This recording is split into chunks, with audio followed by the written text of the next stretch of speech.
በትምህርተ መስቀል 3 ጊዜ እናማትብና በጸሎት እንጀምር። በስመ አብ ወወልድ ወመንፈስ ቅዱስ አሐዱ አምላክ አሜን። በስመ አብ ወወልድ ወመንፈስ ቅዱስ አሐዱ አምላክ አሜን።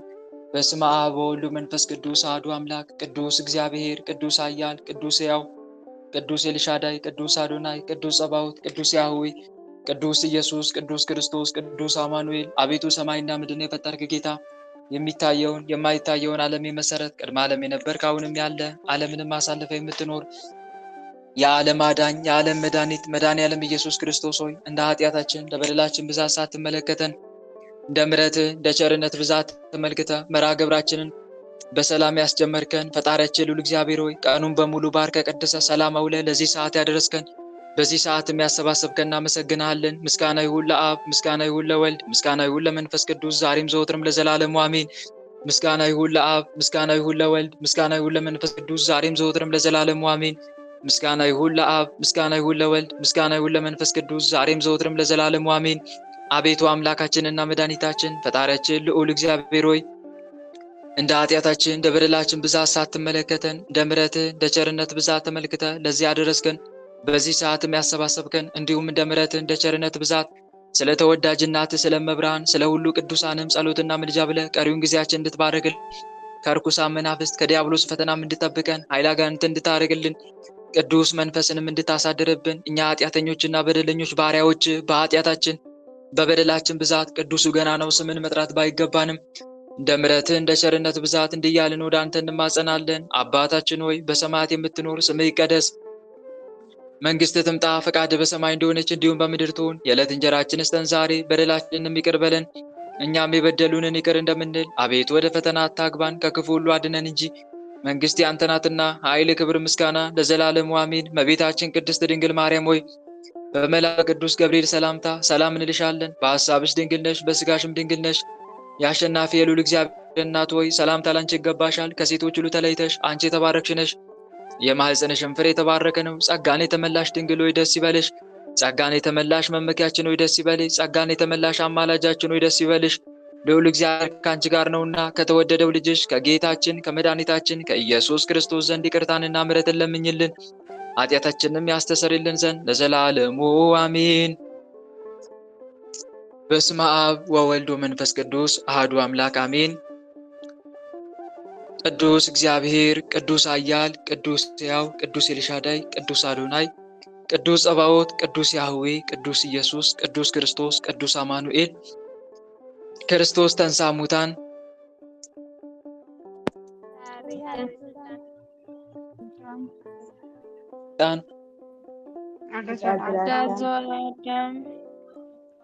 ዜስ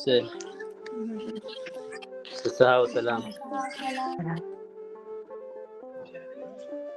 የልዑል እግዚአብሔር ቤተሰቦች የተወዳጇ እናታችን የንጽሕተ ንጹሐን የቅድስተ ቅዱሳን የድንግል ማርያም የአስራት ልጆች የእልፍ አእላፋት ቅዱሳን መላእክት ቅዱሳን ነቢያት ቅዱሳን ሐዋርያት ቅዱሳን ጻድቃን ሰማዕታት ወዳጆች በወደደን እስከ ሞትም ድረስ ባፈቀረን በኃያሉ አምላካችን በልዑል እግዚአብሔር በጌታችን በኢየሱስ ክርስቶስ ፍጹም ሰላም እንደምን አረፈዳችሁ? እንደምን ቆያችሁ? እንደምን አምላካችን በሰላምና በጤና ለዚህ ሰዓት አደረሰን አደረሳችሁ? አሜን። እግዚአብሔር ይመስገን ብለን ቅዱሱ ገናናው ስሙን ጠርተን እንድናመሰግነው የፈቀደልን ሰማይና ምድርን የፈጠረ ጌታ የሚታየውን የማይታየውን ዓለም የመሰረተ ቅድመ ዓለም የነበረ አሁንም ያለ ዓለምንም አሳልፎ የሚኖር የዓለም አዳኝ የዓለም መድኃኒት መድኃኔዓለም ኢየሱስ ክርስቶስ ቅዱሱ ገናናው ስሙ ከባሕርይ አባቱ ከአብ ስም ከባሕርይ ሕይወቱ ከመንፈስ ቅዱስም ጋር በእልፍ አእላፋት ቅዱሳን መላእክት በጻድቃን ሰማዕታት እርሱ በፈጠረው ፍጥረታት አንደበት ሁሉ ከአጽናፍ እስከ አጽናፍ ለዘላለም የተመሰገነ ይሁን አሜን። ሁላችንም እጅግ አድርገን የምንወዳት የምናከብራት የምንገዛላት የልባችን ብርሃን የመንገዳችን ፋና የሕይወታችን ተስፋ እማምላክ ወላዲተ አምላክ ወለላይቱ ቅድስት ድንግል ማርያም ስሟ ከአጽናፍ እስከ አጽናፍ ለዘላለም የተመሰገነ ይሁን አሜን። እልፍ አእላፋት ቅዱሳን መላእክት ቅዱሳን ነቢያት ቅዱሳን ሐዋርያት ቅዱሳን ጻድቃን ሰማዕታት ሁሉም በየማዕረጋቸው ለዘላለም ክብራቸው ከፍ ከፍ ያለ ስማቸውም የተመሰገነ ይሁን አሜን። እህት ወንድሞቼ እንደ እግዚአብሔር መልካም ፈቃድ የዛሬውን መርሐ ግብራችንን ጀምረናል። ከዛ በፊት ግን እንኳን ለጻድቁ አባታችን ለአቡነ እስትንፋሰ ክርስቶስ ወራዊ መታሰቢያ ክብረ በዓል ለዕለተ ቀዳሚ ሰንበት እንዲሁም በዛሬቱ ቀንም በወርሃዊም ሆነ በዓመታዊ ታስበው ለዋሉ ቅዱሳን በሰላምና በጤና አደረሰን አደረሳችሁ። አሜን። በእውነት የጻድቁ አባታችን የአቡነ እስትንፋሰ ክርስቶስ ረድኤትና በረከት የዕለተ ቀዳሚ ሰንበት ረድኤትና በረከት በዛሬቱ ቀንም በወርሃዊም ሆነ በዓመታዊ ታስበው የዋሉ ቅዱሳን ሁሉ ረድኤታቸው በረከታቸው በእኛ ላይ ለዘላለም ይደርብን። አሜን። እህት ወንድሞች፣ እንደ እግዚአብሔር መልካም ፈቃድ የዛሬውን መርሃ ግብራችንን ጀምረናል። የዛሬው መርሃ ግብራችን የሚጀምረው ከዕለቱ ስንክሳር ይሆናል ማለት ነው። የዕለቱን ስንክሳር እናዳምጣለን። ስንክሳሩ የግንቦት 10ን ይሆናል ማለት ነው። የነገውን ስንክሳሩን አዳምጠን ከጨረስን በኋላ ከስንክሳሩ ለተወሰነ ደቂቃ ብቻ የተወሰነ እንማማርና ወደ እመቤታችን ታምር እንገባለን። ከእመቤታችን ታምር ቀጥሎ ደግሞ የዕለቱን የነገውን ወንጌል በማስመልከት እንማማራለን። ከዛ በኋላ ጊዜ ካለን እንቀጥላለን፣ ጊዜ ከሌለን ደግሞ በጸሎት እንዘጋለን ማለት ነው። ይህን ይመስላል የዛሬው መርሃ ግብራችን። ቀጥታ ወደ ስንክሳር እንግባ። በስመ አብ ወወልድ ወመንፈስ ቅዱስ አሐዱ አምላክ። የሚንኮሻኮሽ ነገር አለ? ምናልባት ንባብ ከመጀመሪያ በፊት ቼክ ላድርግ። ጥርት ብሎ ነው የሚሰማው። መልካም። እሺ። በስመ አብ ወወልድ ወመንፈስ ቅዱስ አሐዱ አምላክ። አንድ አምላክ በሚሆን በአብ በወልድ በመንፈስ ቅዱስ ስም ግንቦት 10 በዚች ቀን የከበሩ ጻድቃን ሰለስቱ ደቂቅ አናንያ፣ አዛርያ፣ ሚሳኤል የዕረፍታቸው መታሰቢያ ነው። እሊህም ለይሁዳ ንጉሥ ለኢዮአቄም ልጆቹ ናቸው። ዳንኤልም የእህታቸው ልጅ ነው። በምርኮ ጊዜም ከእስራኤል ልጆች ጋር ተማርከው ወደ ባቢሎን ወረዱ። ከእስራኤል ልጆች ምርኮ ውስጥ በመብልና በመጠጥ እያስተማረ አድጎ በሰራዊቱ መካከል ጭፍሮቹ ያድርጋቸው ዘንድ ነውር ነቀፋ የሌለባቸውን ወጣቶች ንጉሥ መረጠ። እሊህም ከተመረጡት ውስጥ የተቆጠሩ ሆኑ። የእህታቸው ልጅ ዳንኤልም ምግባቸውን በሚሰጧቸው ጊዜ አረማውያን ካረዷቸው ውስጥ መብላትን አልወደዱም። ከንጉሥ ማዕድም ከሚመጣ ከስጋው እንዳያበላቸውና እንዳያጠጣቸው አለቃውን ለመኑት። እግዚአብሔርም በባለሟሎች አለቃ ፊት ቸርነቱን አደረገላቸው። የባለሟሎች አለቃም ንጉሡ ጌታዬን እፈራዋለሁ፣ የምትበሉትንና የምትጠጡትን ምግባችሁን ስላዘዘ ከባልንጀሮቻችሁ እናንተን ከስታችሁ ቢያያችሁ ንጉሥ ራሴን ይቀጣኛል አላቸው። በእነርሱ ላይ የተሾመ አሚሳድን እንዲህ አሉት፣ እኛን ባሮችን 10 ቀን ፈትነን ከምድር ዘር ሽምብራን ይስጡን እንበላ ዘንድ ውሃንም እንጠጣ ዘንድ። ቃላቸውንም ሰምቶ 10 ቀን ፈተናቸው። 10 ቀንም ካለፈ በኋላ የንጉሡ ማዕድ ከሚመገቡ ከእነዚያ ልጆች ይልቅ ሰውነታቸው ወፍሮ መልካቸውም አምሮ ታየ። ከዚህ በኋላ አሚሳድ የሚበሉትን ምግብ የሚጠጡትን ወይን እየወሰደ ለአራቱ ሁሉ ልጆች ሽምብራ ይሰጣቸው ነበር። እግዚአብሔርም ዕውቀትንና ጥበብን መጽሐፍትን በማንበብ ሁሉ ማስተዋልን ሰጣቸው። ከዚህ በኋላ ንጉሥ ያዘዘው ቀን በተፈጸመ ጊዜ ወደ እርሱ አመጧቸው። የባለሟሎችም አለቃ ወደ ንጉሡ ወደ ናቡከደነጾር አገባቸው። ንጉሡም ጠየቃቸው። በሰው ሁሉ ዘንድ እንደ አናንያና እንደ ዳንኤል እንደ ሚሳኤልና እንደ አዛርያ ያለ አልተገኘም። በንጉሡም ፊት ቆሙ። ንጉሡም የፈለገውን የምክርና የጥበብን ነገር ሁሉ በግዛቱ ካሉ ጠንቋዮችና አስማተኞች ሰዎች ሁሉ ይልቅ በእነሳቸው ዘንድ 10 እጥፍ አገኘ። ንጉሡም እጅግ ወደዳቸው። በባቢሎን ሀገር ሁሉ ላይ ገዢዎች አድርጎ ሾማቸው። ንጉሥም ጣዖትን ከወርቅ ባሰራ ጊዜ ሰዎችን ሁሉ እንዲሰግዱለት አዘዛቸው። 3ቱ ልጆችም ለዚያ ጣዖት ባልሰገዱ ጊዜ የሚቀኑባቸው ወደ ንጉሥ ነገር ሰርተው በንጉሥ ፊት አቀረቧቸው። ስላልሰገዱለትም ጠየቃቸው። እነርሱም እኛስ ላሰራው ለወርቅ ምስል አንሰግድም አሉት። ንጉሥም ተቆጥቶ ከምትነድ የእሳት ምድጃ ውስጥ ይጨምሯቸው ዘንድ አዘዘ። እግዚአብሔርም መልአኩን ልኮ የእሳቱን ነበልባል አጠፋው። በጠዋት ጊዜ እንደሚቀዘቅዝ በእሊ በ3ቱ ልጆች ዘንድ እንደ ጠዋቱ ቀዝቃዛ አደረገው። ከዚያም የእሳቱ ነበልባል 49 ክንድ ያህል ከፍ ከፍ ብሎ በውጭ ያሉትን አቃጠላቸው። እሊህን 3 ደቂቅን ግን ምንም አልነካቸው። ንጉሥም ይህን ድንቅ ሥራ አይቶ በፊታቸው ሰገደ። የሰማይና የምድር ፈጣሪ እግዚአብሔርንም አመነ። ለእሊ ልጆች ሹመታቸውን ከፍ ከፍ አድርጎ ክብርን ጨመረላቸው። ከዚህም ዓለም የሚወጡበት ጊዜ ሲደርስ በበዓታቸው እየጸለዩ ሳሉ ሰግደው ነፍሳቸውን በእግዚአብሔር እጅ ሰጡ። ወዲያውኑ ታላቅ ንውጽ ውስጣ በባቢሎን ሀገር ሆነ። ንጉሱም ፈርቶ ስለምን ይህ ታላቅ ንውጽ ውስጥ ሆነ ብሎ ዳንኤልን ጠየቀው። ነብይ ዳንኤልም ይህ ሶስቱ ልጆች ስላረፉ ከዓለም ለመውጣታቸው ምልክት ነው ብሎ ነገረው። ንጉሱም ወደ እርሳቸው ደርሶ ታላቅ ሐዘንን አዘነ። ከዝሆን ጥርስም 3 ሳጥኖችን እንዲሰሩላቸው ባር በግምጃ ልብሶች ገንዘው ቅዱሳኑን በሳጥኑ ውስጥ እንዲያኖሯቸው አዘዘ። ንጉሱ እንዳዘዛቸውም አደረጉ። ሁለተኛም የወርቅ ሳጥን ሰርተው እርሱ በሚሞት ጊዜ ስጋውን በውስጡ አድርገው በከበሩ 3 ደቂቅ መካከል እንዲያኖሩት አዘዘ። እንዲሁም አደረጉለት። ከዚህ በኋላ የከበረ አባ ቴዎፍሎስ በእስክንድርያ ሊቀ ጵጵስና በተሾመበት ወራት በስማቸው ቤተክርስቲያን ሰራ። ከክርስቶስ ልደት በኋላ ማለት ነው። ከክርስቶስ ልደት በኋላ በ4ኛው ክፍለ ዘመን አካባቢ ላይ እንደ ቅዱስ ዮሐንስ ሐጺር እና አባ ቢሾይ በነበሩበት ዘመን እና አባ ቤምዋ በነበሩበት ዘመን ማለት ነው።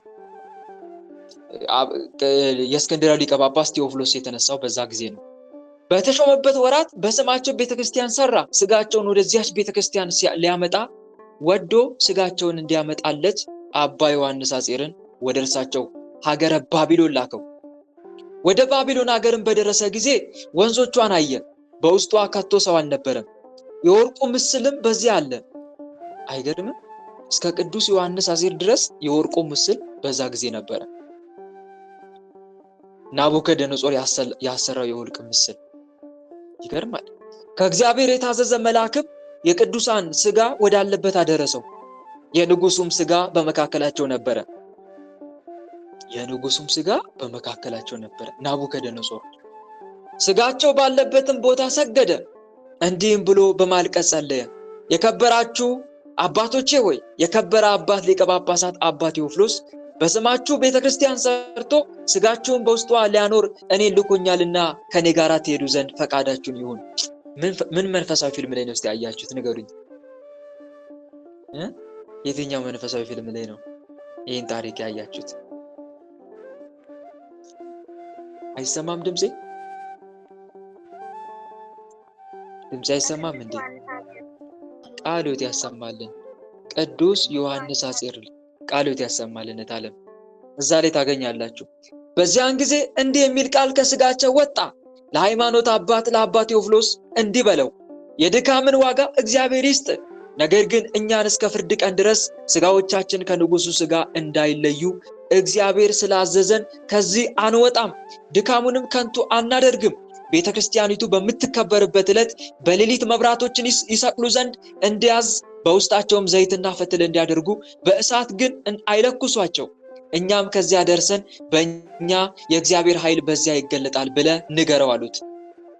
አባ ዮሐንስ ሐጺርም ተመልሶ እንደነገሩት እንዴትም እንዳዘዙት ሁሉንም ለአባ ቴዎፍሎስ ነገረው። እርሱም 3 ደቂቅ እንዳዘዙ አደረገ።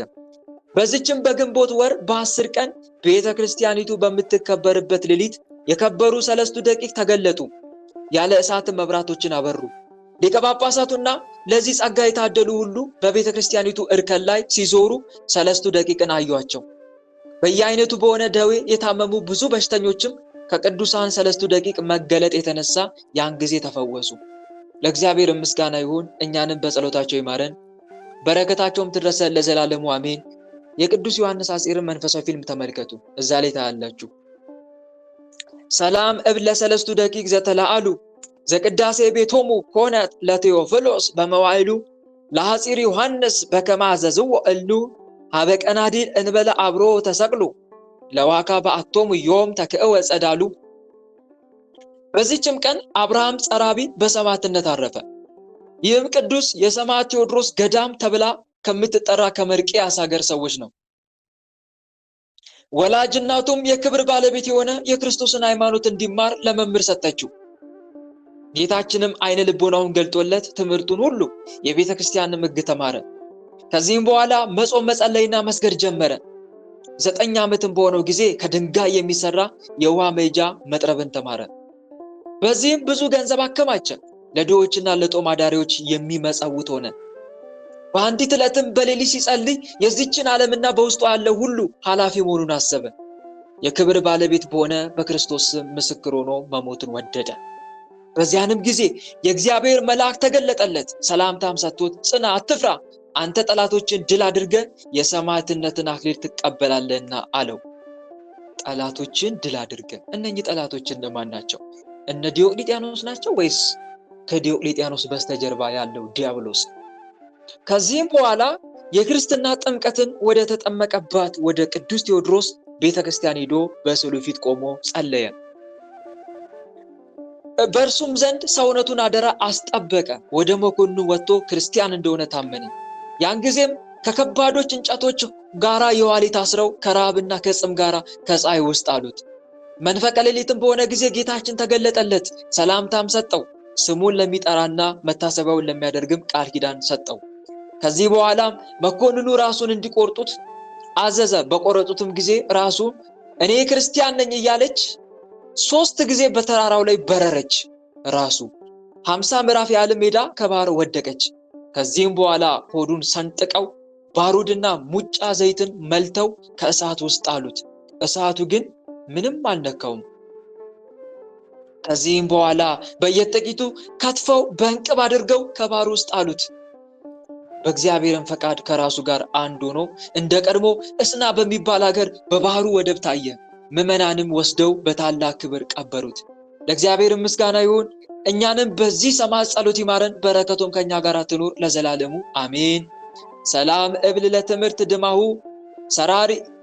ሰሪራ እምባህር ዘለጸቀት ምስለ ስጋሁ እንዘ የሐውር አብርሃም ውስተ አጸደ ስም አሜሁ ከመሰአሎም ለቀሳውስት ለሊሁ ጸሎተ ሙታን ጸለዩ ላዕሌሁ። አባ ሚካኤል ገዳማዊ። በዚህችም ዕለት የአባ ሚካኤል መታሰቢያውና ቤተክርስቲያኑ የከበረችበት ሆነ። የዚህ ቅዱስ ወላጆቹ ክርስቲያን ባለጸጎች ናቸው። ልጅ ባጡ ጊዜም የክብር ባለቤት ወደ ሆነ እግዚአብሔር ለመኑ። እርሱም ይህን የተቀደሰ ልጅ ሰጣቸው። የቤተክርስቲያንንም ትምህርት አስተማሩት። ወላጆቹም በሞቱ ጊዜ የዚያች ሀገር ኤጲስቆጶስ ገንዘቡን አስጠበቀለት። ወላጆቹም በሞቱ ጊዜ የዚያች ሀገር ኤጲስቆጶስ ገንዘቡን አስጠበቀለት።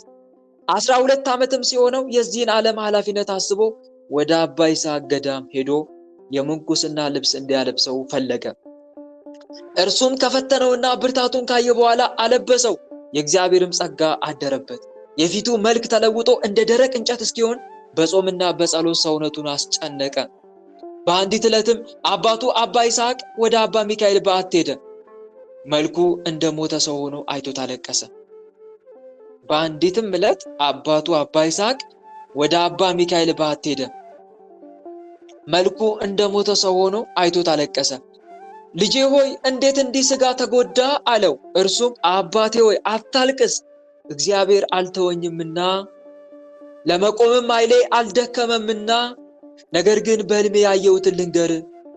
እኔን የሚፈልጉ የንጉሥ መልእክተኞች ከእስክንድርያ ወደ አንተ ሲመጡ እኔን አትከልክላቸው፣ አንተን እንዳይወቅሱ። በሁለተኛውም ዓመት ታላቅ ረሃብ ይመጣል፣ ምድርንም ያጠፋታልና ለልጆች ምግባቸውን አዘጋጅ ብሎ መለሰለት። ከወራትም በኋላ በንጉሥ ጭፍራ አምሳል ሰዎች አባ ሚካኤልን እየፈለጉ መጥተው አባ ይስሐቅን ያዙት። ሚካኤልንም ባገኙትና ባወቁት ጊዜ ከእሳቸው ጋር ወሰዱት። መነኮሳቱም እያዘኑ ቀሩ። ረሃብም በሆነ ጊዜ አገረ ገዢው በዚያ ገዳም እህል እንዳለ ሰምቶ ሊከባቸው ፈለገ። አባ ይስሐቅም ሊማልድ ወደ መኮንኑ መጣ። ያን ጊዜም ብዙ ጭፍሮች ከሰይፎች ጋር ከዚያ ገዳም ወጥተው መኮንኑ እያደነቀ አባ ይስሐቅን ወሰዱት። ከዚህም በኋላ አባ ሚካኤል መጥቶ ራሱን ገለጠለት። እነዚያ የወሰዱት ሰዎች የሰማይ ሰራዊት፣ እርሱን የወሰዱበት ሀገርም ኢየሩሳሌም ሰማያዊት እንደሆነች ነገረው። ከዚህም በኋላ ኤጲስቆጶሱ ባስጠበቀለት ገንዘቡ ቤተክርስቲያን እንዲሰራለት አዘዘው። በዚያች በበዓቱ ላይ ሰራለትና በዚህች ዕለት አከበሯት። ደግሞም አባ ሚካኤል ለአባ ይስሐቅ ተገልጾ በመጪው ዓመት እንደሚሞት ነገረው። እንደ ቃሉም ሆነ። ለእግዚአብሔር ምስጋና ይሁን። እኛንም በዚህ ጻድቅ ጸሎት ይማረን፣ በረከቱም ከኛ ጋር ትኑር ለዘላለሙ አሜን።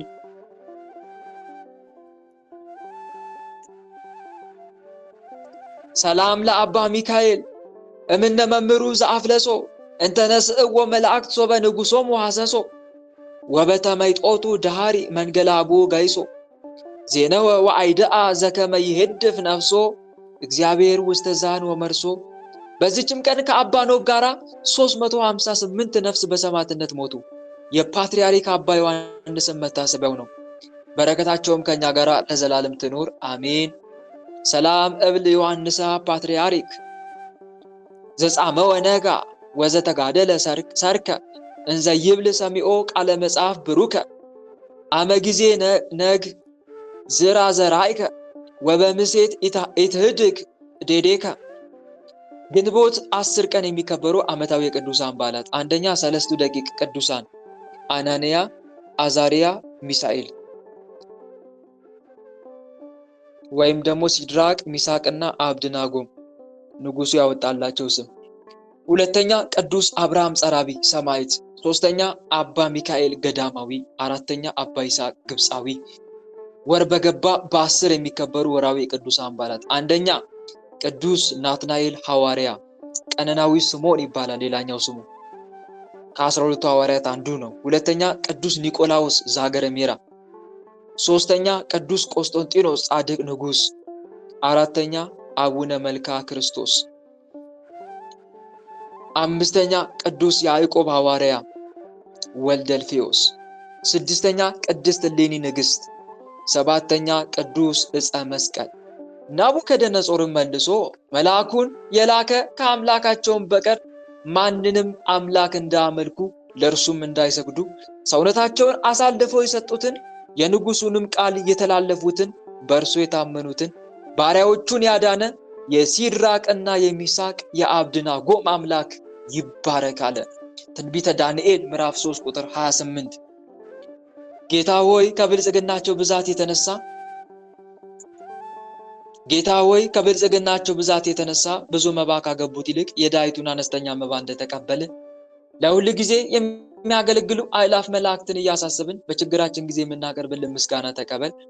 እናንተም ቅዱሳን ነቢያት፣ የወንጌል ሰባኪያን ሐዋርያት፣ ሰማዕታትና ጻድቃን፣ ትጉሃን መላእክት፣ ፍጹማን ደናግል እንዲሁም ደጋጎች መነኮሳት ሆይ ልጅ አዋቂ ሳይለይ የምንሰባሰብበትን ይህንን ጉባኤያችንን ባርኩልን። ይህን መጽሐፍ ወረቀት አዘጋጅቶ ብራና ደምጦ የጻፈውና አጻፈውም ከግዕዝ ወደ አማርኛ የተረጎመውን ቃለ ንባቡን በእርጋታ መንፈስና በተመስጦ ሊና ያነበበውን ያዳመጠውን በደለኛን ሁሉ የምታስምር የጌታ እናቱ በማርያም ጸሎት ኢየሱስ ክርስቶስ በአንድነት ይማረን አሜን። የሰማነውን አምላካችን ልዑል እግዚአብሔር በልቦናችን ጽላት ላይ ጻፍልን፣ በአእምሮአችንም ላይ ይቅረጽልን። ቸሩ መድኃኔዓለም ከቅዱሳኑ ረድኤትና በረከትን ያሳትፈን፣ በምልጃቸውም ከኃጢአታችን ያንጻን፣ ከበደላችንም ይጠበን። የስሙ ቀዳሽ የመንግስቱን ወራሽ ለመሆን ያብቃን። ልባችንንም ለጽድቅ ሥራ ያነሳሳልን፣ ወደ ቀናውና ወደ ምሕረት ጎዳናውም ይምራን፣ ፍጻሜያችንንም ያሳምርልን አሜን። አባታችን ሆይ በሰማያት የምትኖር ስምህ ይቀደስ፣ መንግስትህ ትምጣ፣ ፈቃድህ በሰማይ እንደሆነች እንዲሁም በምድር ትሁን። የዕለት እንጀራችንን ስጠን ዛሬ፣ በደላችንንም ይቅር በለን እኛም የበደሉንን ይቅር እንደምንል። አቤቱ ወደ ፈተና አታግባን ከክፉ ሁሉ አድነን እንጂ መንግስት ያንተ ናትና ኃይል፣ ክብር፣ ምስጋና ለዘላለሙ አሜን። እመቤታችን ቅድስት ድንግል ማርያም ሆይ በመልአኩ በቅዱስ ገብርኤል ሰላምታ ሰላም እንልሻለን። በሐሳብሽ ድንግል ነሽ፣ በስጋሽም ድንግል ነሽ። የአሸናፊ የልዑል እግዚአብሔር እናት ሆይ ሰላምታ ለአንቺ ይገባሻል። ከሴቶች ሁሉ ተለይተሽ አንቺ የተባረክሽ ነሽ፣ የማኅፀንሽም ፍሬ የተባረከ ነው። ጸጋን የተመላሽ ድንግል ሆይ ደስ ይበልሽ። ጸጋን የተመላሽ መመኪያችን ሆይ ደስ ይበልሽ። ጸጋን የተመላሽ አማላጃችን ሆይ ደስ ይበልሽ።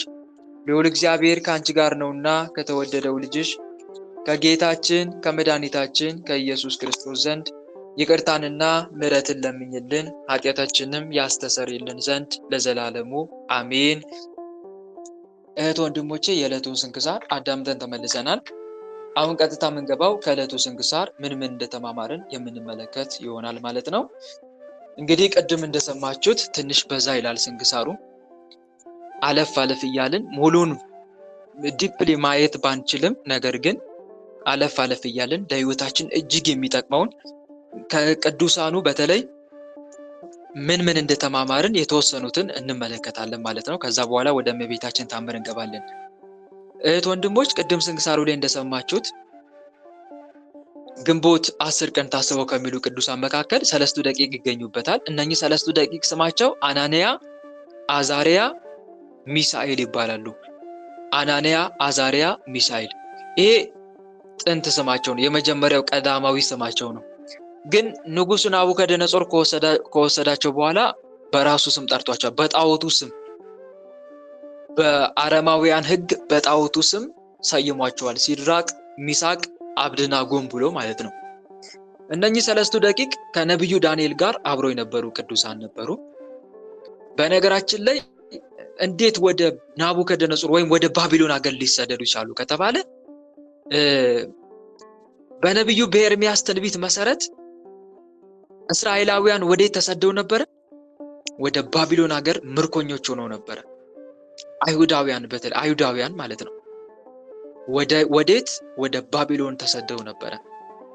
ታዲያ ወደ ባቢሎን ምክንያቱም እግዚአብሔር አምላክ መጀመሪያ አስጠነቀቃቸው። በፊቴ ክፉ ስራ እየሰራችሁ እስከ መቼ ትኖራላችሁ? አሁንስ ማትመለሱ ከሆነ አሳልፌ ልሰጣችሁ ነው እያለ ደጋግሞ ከአንዴም ሁለቴ ሶስቴ ብዙ ጊዜ መክራቸው ነበረ። እንደውም ትንቢተ ኤርምያስ ላይ አይታችሁ ከሆነ በጣም የሚያሳዝን እግዚአብሔር እንዴት እንደለመናቸው እስራኤላውያንን እንዴት እንደለመናቸው ይገርማቸዋል። እንደዚህ ሁሉ እያለ ይለምናቸው ነበር። የወደቁ አይነሱምን? የሳቱስ አይመለሱምን? እንግዲህ ይህ የኢየሩሳሌም ሕዝብ ዘውትር ስለምን ወደ ኋላው ይመለሳል ይላል ትንቢተ ኤርምያስ ላይ ታገኛላችሁ ቃል በቃል ምዕራፍ 18 ቁጥር 4 እስከ 5 እዛ ላይ ታገኛላችሁ። አደመጥኩ ሰማሁም፣ ቅን ነገር አልተናገሩም። ማናቸው ምን አድርጌያለሁ ብሎ ከክፋቱ ንስሐ የገባ የለም። ወደ ሰልፍም እንደሚሮጥ ፈረስ እያንዳንዱ በየመንገዱ ይሄዳል። ነቢያት ሁሉ በሐሰት ትንቢት ይናገሩ ነበር በዛ ጊዜ። ባይገርማችሁ ነቢያት፣ የእግዚአብሔር ነቢያት በሐሰት ትንቢት ይናገራሉ፣ የሕዝቡን ትርታ እያዳመጡ ማለት ነው።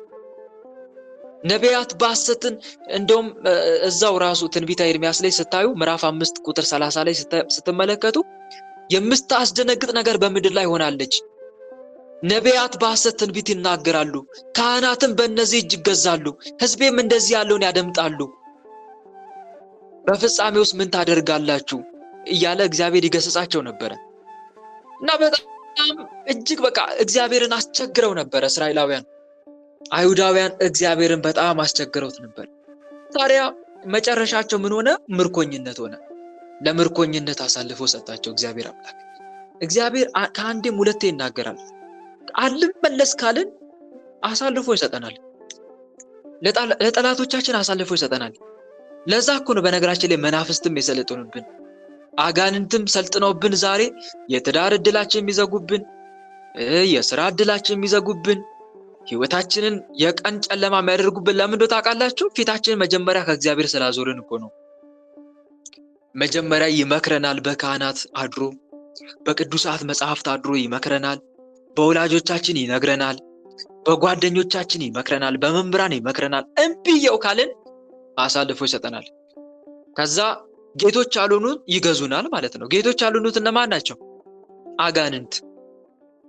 አጋንንት ይገዙናል። ይኸው ለዛ ነው ዛሬ ጣቋሩ፣ አዳልሞቲው፣ ወሰንጋላው፣ አይነ ጥላው፣ ቡዳው ሰልጥኖብን ቁጭ ያልነው እና ይሄ ነው። እሺ ብትሉ የምድርን በረከት ትበላላችሁ፣ እምቢ ብትሉ ባትታዘዙኝ ግን ሰይፍ ይበላችኋል እንዳለው ማለት ነው። ትንቢተ ኢሳይያስ ምዕራፍ 1 ቁጥር 18 እስከ 20 ላይ ማለት ነው። እና እግዚአብሔር ይመክራል፣ ይገስጻል። እምቢ ካልን አሳልፎ ይሰጠናል ማለት ነው። ይሄን መርሳት የለብንም። እና አይሁዳውያን ተመከሩ። እንደው የባቢሎን ንጉስ እየመጣላችሁ ነው ሲባሉ ምን እንደሚያደርጉ ታውቃላችሁ? ኤርምያስ ይነግራቸው ነበር እንዲህ ያለ፣ አይሁዳውያን የባቢሎን ንጉስ ናቡከደነጾር እየመጣላችሁ ነው፣ ተመለሱ ይላቸዋል ኤርምያስ። እንደውም ስለነሱ በጣም ይጸልይ፣ ሱባኤ ሁሉ ይገባላቸው ነበር። ባይገርማችሁ ነብዩ ኤርምያስ ለአይሁዳውያን ለእስራኤላውያን ሱባኤ ይገባላቸው ሁሉ ነበር። ምን እያለ? ጌታ ወይ ወደው አይደለም እባክህን እንደው አትቅሰፋቸው፣ አሳልፈህ አትስጣቸው እያለ ይማጸንላቸው ነበር። ኤርሚያስ እንደውም ደጋግሞ ሲመክራቸው ምን እንዳደረጉ ታውቃላችሁ? ጭቃ ውስጥ ነው የጣሉት። ይሄ በጭቃ የተሞላ ጉድጓድ ውስጥ ወርውረውት ነበረ ኤርሚያስን። ኢትዮጵያዊው ሰው ነበረ፣ ለንጉሱ ቅርብ የሆነ ሰው ነበር፣ ባሮክ የሚባል ኢትዮጵያዊ ሰውና እሱ ነው ከንጉሱ ጋር ተነጋግሮ ከጭቃ አስወጣው። ማንን? ኤርሚያስን። እና ሲመከሩ እንደውም የሚመክራቸውን ሰው ይደበድቡታል። ታው ተመለሱ የሚላቸውን ሰው ጭራሽ ይደበድቡት ነበረ። ዝም በል እባክህ ቅዱስ ቅዱስ አትጫወትብን እንደሚሉት ማለት ነው። አሁን ዛሬ ዓለማውያን ሰዎች ስትመክሯቸው ምን ይላሉ? ምን እቺ ቅድስት ያጫውታታል? ምን ቄስ ያጫውተዋል? ይሄ ለራስህ ከጸለይክ አይበቃም? ለራስህ ከሰገድሽ አይበቃሽም? ምን ስገጂ ጸልያሽ ትዘበዝብኛለሽ? ለራስሽ ረጅም ቀሚስ ልበሽ፣ እኔን አትዘብዝብኝ ወይም አትዘብዝበኝ እያለ ነው የሚቆጣችሁ የአሁኑ ትውልድ። እና እስራኤላውያንም እንደዛ አይነት ሰዎች ነበሩ። ኤርሚያስ ሲለምናቸው አንሰማም፣ እንደውም ጭቃ ውስጥ ወረወሩት። ግን ኤርሚያስ አሁንም ይጸልይላቸው ነበር። ጌታ ሆይ እባክን አትቆጣቸው፣ ልክ እንደ ሙሴ ማለት ነው። ከዛ እግዚአብሔር አምላክ በግልጽ ነገረው፣ አትጸልይላቸው ስለዚህ ሕዝብ አለው።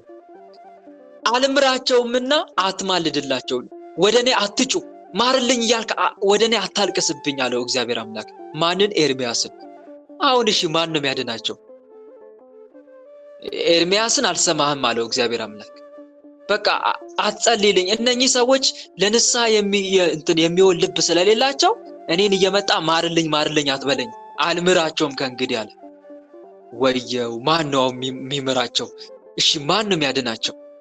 ከዛ ኤርሚያስ ልመናውን ትቶ ከዛ አስፈሪ ቃል መናገር ጀመረ። ትታረዱ ዘንድ ቀናችሁ ደርሷል አላቸው። በግልጽ ነው የነገራቸው። ትንቢተ ኤርሚያስ ምዕራፍ 34 አካባቢ ላይ ሲተመልከቱ፣ ምዕራፍ 25 አካባቢ ይቅርታ፣ ምዕራፍ 25 አካባቢ ላይ ተመልከቱ። በግልጽ ነው የነገራቸው። ትታረዱ ዘንድ ቀናችሁ ደርሷል፣ እንደተሰበረ ሸክላ ዕቃ ትወድቃላችሁ፣ ወዮላችሁ! የት ነው መሸሻችሁ? ሽሽት ከእረኞች ማምለጥም ከመንጋ አውራዎች የለምና ወዮላችሁ! በአመድ ውስጥ ተንከባለሉ እያለ ይነግራቸው ነበር። እንደውም እነሱ ናቡከደነጾር ጦሩን አሰልፎ እየመጣ ነው ሲባሉ ይምጣ ማለት ጀመሩ፣ መደንፋት ጀመሩ። አቅም እኮ የላቸውም፣ ምንም አቅም የላቸውም። ናቡከደነጾር ዓለምን አንቀጥቅጦ የገዛ ሰው ነው። እየመጣላችሁ ነው ሲባሉ ይምጣ ይለይልናል። እንደውም በቁጥር የሚቆጠሩ ወታደሮችን አሳለፉና እኛ ከፈለግን 1000 አንዱ ያሳድዳል፣ 2000 አንዱ ያሳድዳል። ይሄ ትንቢት በእርግጥ ተነግሮላቸዋል። ግን ቢነገርላቸውም ሕገ እግዚአብሔርን እስከጠበቁ ድረስ ነው። ሕገ እግዚአብሔርን ከዘነጉ ግን ያሯሩጣቸዋል ጠላት። ይምጣ እያሉ ዘራፍ ማለት ጀመሩ፣ መደንፋት ጀመሩ። ከዛ ኤርሚያስ እኔ የለሁበትም እንግዲህ ታያላችሁ አሁን አላቸው። ናቡከደነጾር መጣ፣ አንገታቸውን ነው የቆረጣቸው፣ ከቧቸው። አንድ ንጉሥ አላመለጠም፣ አንድ ባለስልጣን አላመለጠም። ካህናቶቻቸው አንገታቸው ነው የታረደው፣ ነቢያቶቻቸው አንገታቸው። ከነቢያት ኤርሚያስ ነው የተረፈው፣ ሌላ ማንም የተረፈ የለም። ነብዩ ኤርሚያስ ተረፈ እና ደግሞ ባሮክ። ይሄንን ሰው ታስታውስታላችሁ? እስቲ የሚነግረኝ። ለብዙ ዓመት አንቀላፍቶ ነበር አይደለም? ጌታ ወይ የኢየሩሳሌምን ጥፋት አታሳየኝ ብሎ አልለመነም? ይሄን ታሪክ አልሰማችሁ? 66 ዓመት የተኛው እኮ ይሄ ሁሉ ዓመት አንቀላፍቶ ነበር። አስቡት። ለምኖ ነበር እኮ እግዚአብሔርን፣ ጌታ ወይ የኢየሩሳሌምን ጥፋት እባክህ አታሳየኝ። ከዛ እግዚአብሔር አምላክ መቅሰፍቱን እያመጣ እያለ ኤርሚያስ ወደ ፈጣሪ ጮኸ። ጌታ ወይ አንድ ነገር ልጠይቅህ እባክህን አለው። ምንድነው? ጠይቀኝ አለው። ከዛ እባክህ ባሮክ ለምኖኝ ነበረ በዚህ ጉዳይ ላይ እና የኢየሩሳሌምን ጥፋት እንዳይ እባክህ ሰውረው አለው። ከዛ እግዚአብሔር አምላክ ጸሎቱን ሰማ። ነብዩ ባሮክ 66 ዓመት ሙሉ አስቡት አንቀላፋ። ከዛ በኋላ ነው እንደውም እቺ ማናት እያለ ሁሉ ይጠይቅ ነበር። ከ66 ዓመት በኋላ እቺ ኢየሩሳሌም ናት እያለ በጣም ይጠይቅ። እንደውም ለአንድ ቅዱስ ንፍሮ፣ የተቀቀለ ንፍሮ ወስዶ መግቦት ነበር። ማን ነው የቅዱስ ነብዩ? ማን ነው?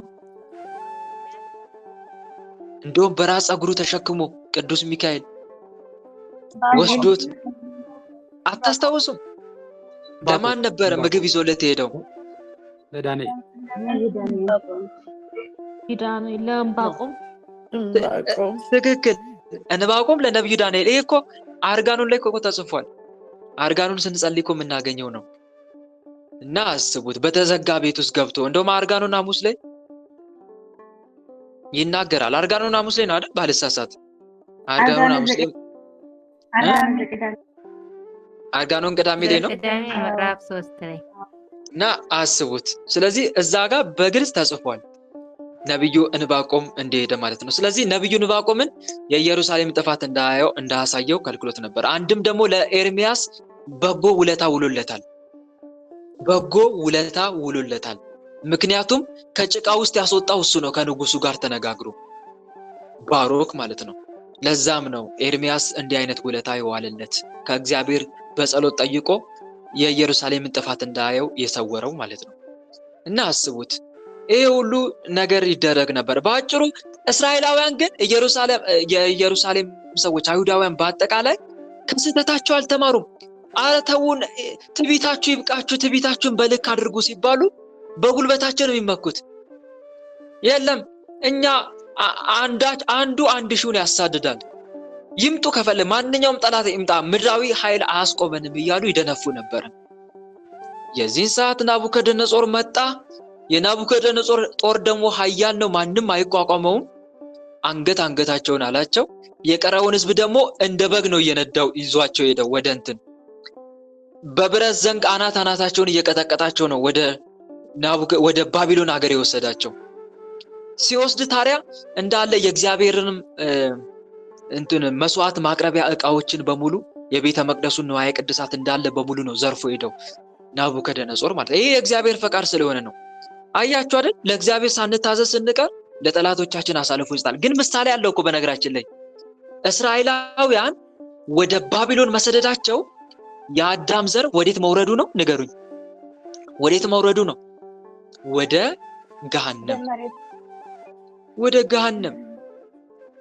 ገሃነም መውረዳችን ምሳሌ እኮ ነው። ከባቢሎን ደግሞ ወደ እስራኤል ሀገር እስራኤላውያን መመለሳቸው ለስም አጠራሩ ክብር ምስጋና ይግባው። ጌታ ከድንግል ማርያም ስጋን ተዋህዶ ከሲኦል ነፍሳትን ወደ ገነት መመለሱ ምሳሌ ነው። ከሲኦል ወደ ገነት ምሳሌ ስላለው ነው። ትንቢት አለው እና ከዛ አንፃር ነው። ታዲያ ወረዱ። በዚህ ጊዜ ነው ታዲያ ነብዩ ኤርሚያስ ባቢሎን ሀገር እሱም አብሮ ወረደ። ባቢሎን ሀገር የወረደው ለምንድን ነው? ባቢሎን ሀገር ሆነው የአሕዛብን ምልክት ተምረው ጨርሰው እንዳይጠፉ ነው። እግዚአብሔር አምላክ የሚወለደው ከነሱ ዘር ነው። ከነሱ ዘር ተወልዶ አይደል ዓለምን የሚያድነው። ስለዚህ ጨርሰው እንዳይጠፉ እነሱን እያስተማረ እየመከረ ይጠብቃቸው ነበረ። እነ ዳንኤል፣ እነ አናንያ፣ እነ አዛሪያ፣ እነ ሚሳኤል በዚህ ምክንያት ነው ባቢሎን ሀገር ሊገኙ የቻሉት። ከዛ በኋላ ናቡከደነጾር ደግሞ በጣም ብልጥ ሰው ነው። አይሁዳውያን ጭንቅላት አላቸው። በነገራችን ላይ አሁን ድረስ ራሱ እኮ የአሜሪካን ኢኮኖሚ የሚያንቀሳቅሱት ፖለቲካ የሚያራምዱት እነማን ናቸው ነው የሚባሉት? ንገሩኝ እስቲ። ባክግራውንዱ ማን ናቸው? አይሁዳውያን እኮ ናቸው። አይሁዳውያን ጥበበኞች ናቸው። እንደ ዓለም እነሱ እጅግ በጣም ጠቢባን ናቸው። ሌላው ቢቀር ይቅርታ አድርጉልኝና ፖለቲካ ውስጥ ገባ እንዳትሉኝና ዘመናዊ መሳሪያ ራሱ በማምረት የሚታወቁት እነማን ናቸው ከተባለ አሁን ራሱ እስራኤላውያን ናቸው። የሚገርም መሳሪያ የሚያመርቱት እነሱ ናቸው። ዕውቀትም እንደዛው ነው ያላቸው። ጥበበኞች ናቸው ልላችሁ ፈልጌ ነው። እና ይህን ያውቃል ናቡከደነጾር ጠንቅቆ። ጠቢባን እንደሆኑ አይሁዳውያን በደንብ አሳምሮ ያውቃል። ስለዚህ ምን አደረገ? እነኝንማ አልጨፈጨፋቸውም፣ እጠቀምባቸዋለሁ አለ ንጉሱ ናቡከደነጾር። አልጨፈጨፋቸውም፣ እጠቀምባቸዋለሁ አለና መመልመል ጀመረ። ጭንቅላት ያላቸውን ሰዎች ማለት ነው። እጅግ ጠቢባን የሆኑ ሰዎችን መመልመል ሲጀምር እነኝን አራቱን ሰዎች አገኛቸው። ከዳንኤል ጋር አራት ናቸው። አናንያ፣ አዛሪያ፣ ሚሳኤል እና ነብዩ ዳንኤል። አራቱን አገኛቸው። እነኛ አራቱ ከሁሉም ጠቢባን ሆነው ተገኙ። ከዛ በኋላ እነሱን መቀለብ ጀመረ። ሌሎችንም ደግሞ ከአሕዛብም ጭምር ጠበበኞችንም እንደዛው መርጦ ነበር። ግን አሁን እነኚህ አራቱ ቅዱሳን ዳንኤል፣ አናንያ፣ አዛርያና ሚሳኤል ለፈጣሪያቸው እጅግ የታመኑ ናቸው። የንጉሱ ምግብ ከተመገቡ ሊረክሱ ነው። በእስራኤላውያን ዘንድ ደግሞ የአሕዛብን እርኩሰት መመገብ አይቻልም። አሕዛብ ያረደውን መመገብ አይቻልም፣ ያረክሳቸዋል፣ ከሃይማኖት ያስወጣቸዋል። የረከሰ መስዋዕት አትብሉ የሚል ሕግ አለ በኦሪታቸው። ተጨነቁ። አይ እኛ አሕዛብ ሀገር ነው ያለነው እንዳይሉ ግራ ገባቸው። ከዛ በኋላ ምን አሉ? የንጉሱን በእነሱ ላይ እነሱን እንዲመግብ የታዘዘ መጋቢ አለ፣ አሚሳድ የተባለ ማለት ነው። እሱን አስፈቀዱት። ግን አስቀድመው እግዚአብሔርን ጠይቀው ነበረ። እግዚአብሔር ሆይ እኛ በአሕዛብ ምግብ መርከስ አንፈልግም። ትእዛዝን ለመጠበቅ ምን ያክል እንደምንጥር እንደምንታገል አንተ ታውቃለህ። እስከ ዛሬ ምግን በመጠበቅ አለን። አቤት ድምጽ ሰማው መሰለኝ። ማይካችሁን ዝጉ እሺ፣ ማይካችሁን ተቆጣጠሩ። እና እግዚአብሔርን መጀመሪያ ጠየቁት። ጌታ ሆይ እስከ ዛሬ ሕግን ስንጠብቅ ኖረናል። አሁን ግን ሕግን እንዳንጠብቅ የሚያስገድድ ነገር ተፈጥሮብናል። ጌታ ሆይ እባክህ ከዚህ ነገር አድነን አሉት። እባክህ አድነን፣ በመጋቢያችን ፊት ባለሟልነትን ስጠን አሉት። አያችሁ አይደል? በመጋቢያችን ፊት ባለሟልነትን ስጠን። ታዲያ ከዚህ የምንማረው ትምህርት ምንድነው? ምንም ነገር የሚያስጨንቅ ነገር ሲገጥመን አስቀድመን ጉዳዩን ወደ ማን ማመልከት አለብን? ወደ ማን ማመልከት አለብን? ወደ ፈጣሪያችን። የሆነ ነገር እኮ አስጨናቂ ነገር ሊገጥማችሁ ይችላል። ይሄን ባደርግ ምን ይሻለኛል? ለውሳኔ የምትቸገሩበት ሁኔታ ሊገጥማችሁ ይችላል። ይሄን ባደርግ በዚህ ጎዳለሁ፣ ይሄን ባደርግ ደግሞ ይሄን ነገር አጣለሁ፣ ምን ላድርግ ብላችሁ በጣም ስትጨነቁ ቀጥታ ለፈጣሪ ነው ማመልከት ያለባችሁ። በውሳኔያችሁ ላይ እንዲጨመር እግዚአብሔር አምላክ እሱን የሚያሳዝን ነገር እንዳትተገብሩ ለእግዚአብሔር ማሳሰብ። እነኚህም አራቱ ቅዱሳን ወደ ማን ማሳሰብ ጀመሩ? ወደ እግዚአብሔር ማሳሰብ ጀመሩ። ጌታ ሆይ እባክህ እኛ የአሕዛብን እርኩሰት ተመግበን መርከስ አንፈልግም፣ ከሃይማኖት መውጣት አንፈልግም። በሙሴ አማካይነት የሰጠንን ቃል መጠበቅ እንፈልጋለን። ነገር ግን እንዲህ ካልበላን ደግሞ ንጉሱ ይገለናል። ምን ይሻለናል? ጌታ ሆይ እባክህ በመጋቢ ፊት ባለሟልነትን ስጠን ብለው ለመኑት። ከዛ በኋላ ጸሎታቸው እንደፈጸሙ አሚሳድን ጠሩት። አሚሳድ አቤት። እንግዲህ ያው እንደምታውቀው እኛ ንቀን አይደለም፣ የንጉሱ ምግብ ንቀን አይደለም። የንጉሱ ምግብ እጅግ የሚጥም የሚስማማ ነው። የእናንተን ባህል አንቋሸን አይደለም። ነገር ግን እንደምታውቀው ሁሉም ሰው ሃይማኖት አለው። ሃይማኖታችን ደግሞ የእናንተን ምግብ መመገብ አይፈቅድልንም። ከፈጣሪያችን ጋር ልንጣላ ነው እና እባክህ ለኛ ጥራጥሬ አምጣልን፣ ቆሎ አምጣልን። አይገርምም? ለኛ ጥራጥሬ ቆሎ ነገር አምጣልን፣ ውሃ ይበቃናል፣ እሱን እንመገብ። እንዴ አንገቴ ልታስቆርጡኝ ያምራችኋል? በጭራሽ አልስማማም አላቸው። እንዴት እናንተ ቆሎ እየበላችሁ በኋላ በንጉሱ ፊት ስትታዩ ከስቲታ ሆናችሁ ልትታዩ ነው። ታዲያ ንጉሱ እኔን ዝም የሚለኝ ይመስላችኋል? አንገቴን የሚቆርጠኝ። በጭራሽ አልስማማም አላቸው። አሰቡና እሺ አንድ ነገር እንጠይቅ፣ ተቸገርልን አሉት። ምን? እሺ ለ10 ቀን ፈትነን እስቲ ጥራጥሬ መግበን እና በዚች 10 ቀን ውስጥ ከስተን ከተገኘን በቃ ምንም ማድረግ አንችልም፣ የንጉሱን ምግብ እንመገባለን። ካልሆነ ግን ሁሌ ጥራጥሬ እየሰጠን ትኖራለህ አሉት። እንደዛ እስማማለሁ አላቸው። አያቸውና አሁን ባለሟልነት ሰጣቸው እግዚአብሔር አምላክ። ከዛ እችን 10 ቀን ለነሱ ሱባኤ ናት፣ ለነሱ የሱባኤ ቀን ናት። ወደ ፈጣሪያቸው መጮህ ጀመሩ። ጌታ ሆይ እባክህ ተራዳን፣ እርዳን፣ በባለሟሉ ፊት በመጋቢ ፊት ከስቲታ ሆነን እንዳንገኝ አንተ እባክህ አንተ በቸርነት ሰውነታችንን መግበው። ይሄን ያደረግነው ሕግን ለመጠበቅ እንደሆነ አንተ ታውቃለህ። አምላክ ሆይ እባክህ እያሉ ተማጸኑ። በ10ኛው ቀን አሚሳድ ሲያያቸው ወፍረው አምረው ታዩ። አያችሁ አይደል? ይሄ እኮ መንፈሳዊ የሆነ ውሳኔ ነው፣ መንፈሳዊነት የተሞላበት ውሳኔ። አያችሁ አይደል? እንግዲህ አሁን ከስተው ቢገኙ ኖሮ የማን ፈቃድ ነው ማለት ነው? እንግዲህ ምንም ማድረግ አይችሉማ። የአሕዛቡ ምግብ እንዲመገቡ የማን ፈቃድ ነው ማለት ነው? የእግዚአብሔር ፈቃድ ነው። ምንም ማድረግ አይችልም። ስለዚህ ይመገቡታል። አሁን ግን 10 ቀን ካለፈው በኋላ ወፍረው አምረው ከተገኙ ደግሞ እውነትም እግዚአብሔር እየረዳቸው ነው ማለት ነው። ከነሱ ጋር ነው። ይሄ ለነሱ ምልክትም ጭምር ነው እግዚአብሔር ከነሱ ጋር እንዳለ። አያችሁ አይደል? እና እህት ወንድሞች እንዲህ አይነት አጣብቂኝ ውሳኔ ውስጥ እንገባ ነገርየውን ወደ ፈጣሪ መወሰድ አለብን። ከእግዚአብሔር ጋር መነጋገር፣ ጌታ ሆይ እባክህን በዚህ ነገር ላይ አንተ ከኛ ጋር ሁን ብለን ወደ ፈጣሪያችን ማመልከት እንዳለብን አንድ ትምህርት እንማራለን ማለት ነው። እና ይሄ ነው። ስለዚህ አንድም ደግሞ ከዚህ የምንማር ምን መሰላችሁ? ሰው በእንጀራ ብቻ አይኖርም። ስለበላ ስለጠጣ ጮማ ስለቆረጠ የሚወፍር የሚመስለው ሰው አለ። እንደዛ ነው እንዴ? ስለበላ ብቻ ትወፍራለህ? አትወፍርም። ሰው ከአቅም በላይ እየተመገበ ማይወፍር ሰው አለ? የለም። ንገሩኝ። በጣም ምርጥ ምግብ እየተመገበ ማይወፍር ሰው አለ? የለም። ሰውነቱ ማይጨምር አለ እኮ አለ። ልክ እንደዛው ደግሞ ቆሎና ጎመን በቃ የተናቁ ምግቦችን እየተመገበ ደግሞ የሚወፍር ሰው አለ? የለም። ሰውነቱ የሚያምር እንደውም እንደዚህ ይባላል እነኚህ ሰዎች እንዴ ቆይ ምን በልተህ ነው እንደዚህ እየተመቸክ? ያ ሰው እኮ ምንም አይመገብም። እንደውም እኮ የተወሰነ ጉርሻ እየተመገበ ነው የሚኖረው። የተወሰነ 1 2 3 ጉርሻ ይጎርስና በቃ ሰውነቱ ያምራል። ቆይ ምን በልተህ ነው እየተባሉ እስኪ የሚደነቁ ሰዎች እኮ አሉ። እነኚህ ሰዎች አይበሉ ግን ይወፍራሉ። እና ይሄ ከዚህ የምንማረው ነገር ምንድነው ከተባለ ሰው በእንጀራ ብቻ አይደለም የሚኖረው፣ ስለበላ አይደለም የሚመቸው። በነገራችን ላይ የአጋንንት ሴራና ተንኮልም ጭምር ነው። ሰው እየበላ ማይወፍር ከሆነ አብሮት የሚበላ መንፈስ አለ ማለት ነው። የታወቀ ነው። በመናፍስት ውጊያ እስከዛሬ ለተማረን ለኛ አዲስ አይደለም ይሄ ነገር።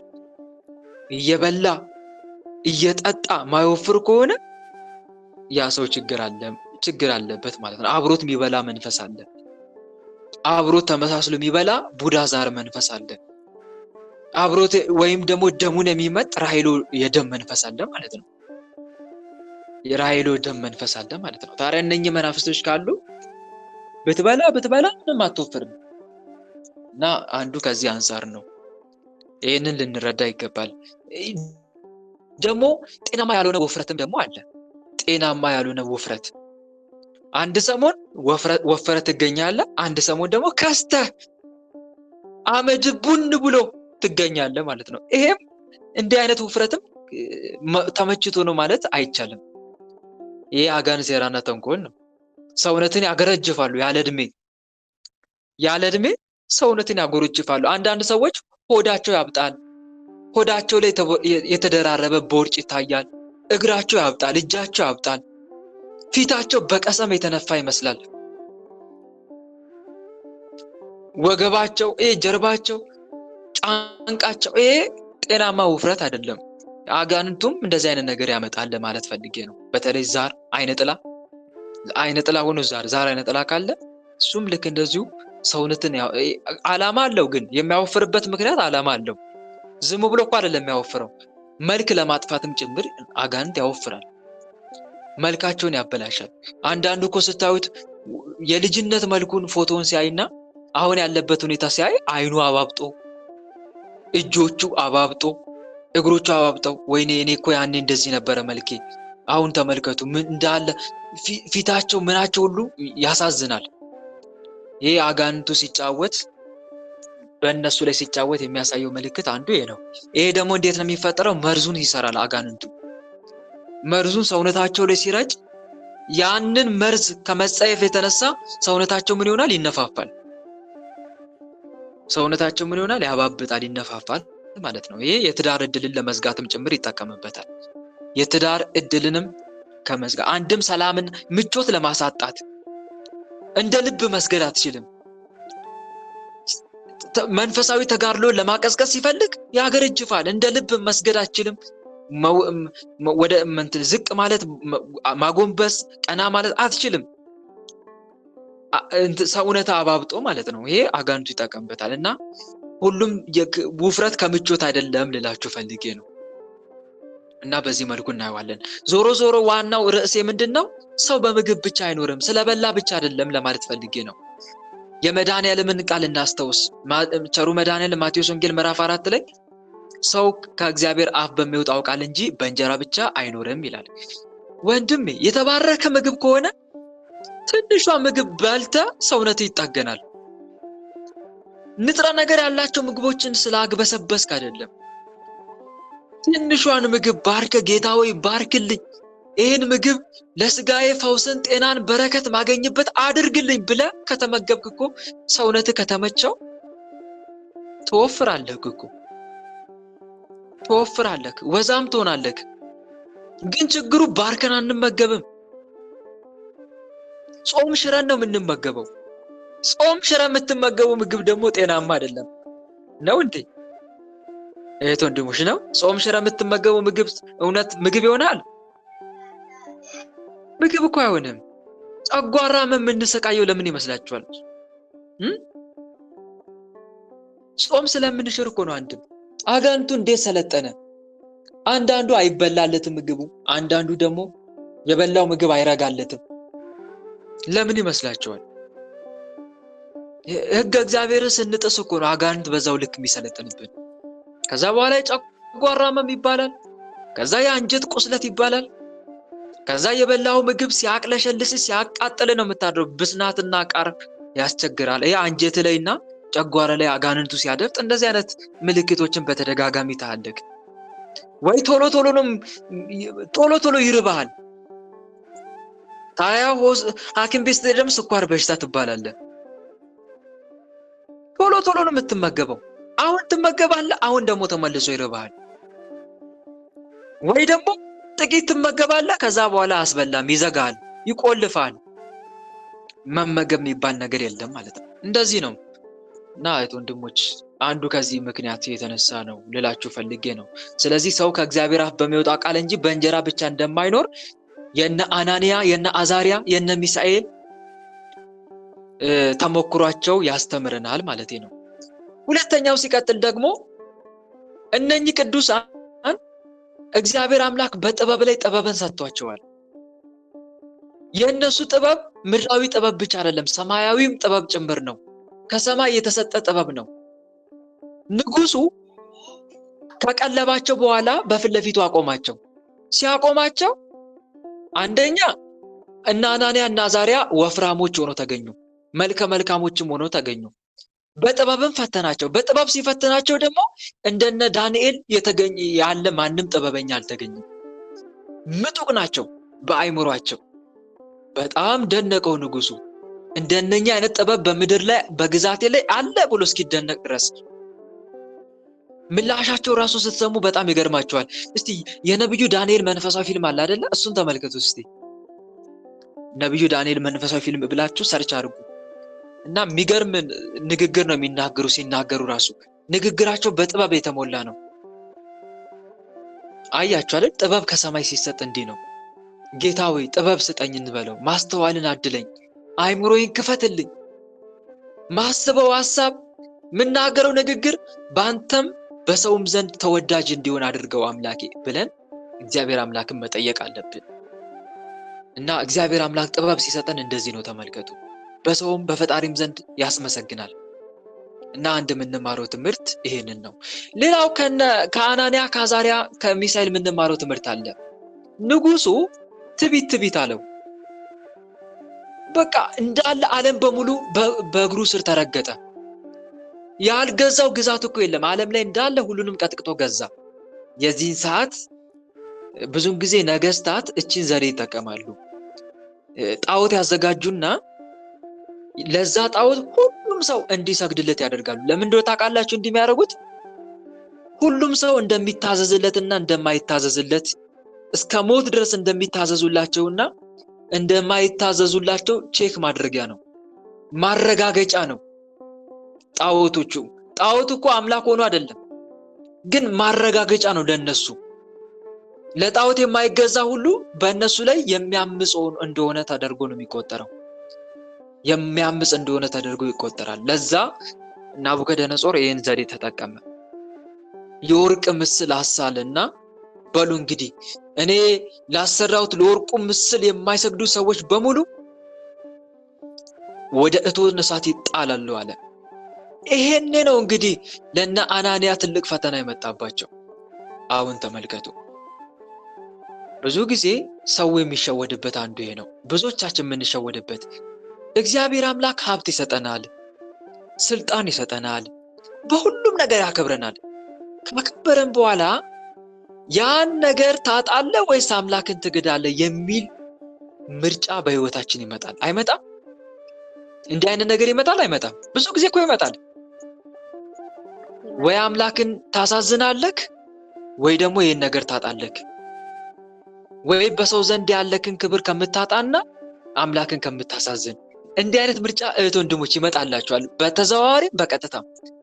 በቀጥታ ከመጣ ሰማዕትነት ነው። በተዘዋዋሪ ደግሞ ሊመጣላችሁ ይችላል በህይወት ዘመናችሁ።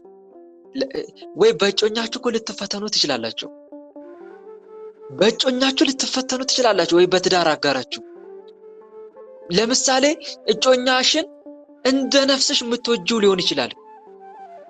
ስለዚህ እጮኛሽ ድንገት አንድ ቀን ነገ ወይ ሙስሊም ቢሆን እሱን ከማጣ ሃይማኖቴን ከማጣ የሚል ነገር ውስጥ ገበያለሽ። ፈጣሪን ከምግድ ከሱ ጋር ከምዳበል ወይ በቤተሰቦችሽም ሊመጣብሽ ይችላል። ብዙም ጊዜ ግን ሃይማኖትን ጥያቄ ውስጥ የሚያስገባ ፈተና በህይወት ይገጥማል። ይሄን አትጠራጠር።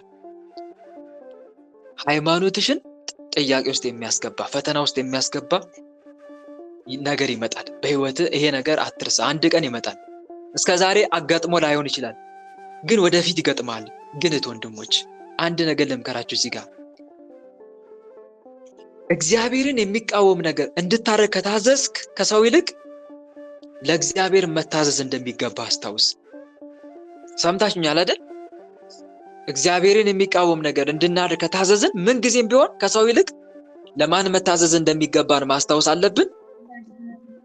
ለእግዚአብሔር። ይሄን ነገር እንዳትረሱ። ድርድር ውስጥ እንዳትገቡ። ምንም ነገር ይምጣ።